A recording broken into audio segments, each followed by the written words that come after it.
Hello and welcome to my channel. Today I'm going to show you how you can fix pop-up ads on Google Chrome.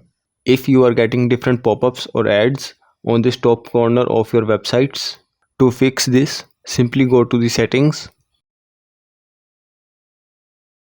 then go to privacy and security, scroll down, go to site settings, again scroll down and go to pop-ups and redirect section. Here you can see our settings are set to sites can send pop-ups and use redirects. You have to change that to don't allow sites to send pop-ups or use redirects. This will block all the pop-ups or ads that are showing on your Google Chrome, and that's how you can fix it. I hope you like this video. If you find this video helpful, please like and subscribe to our channel, and we will see you in our next video.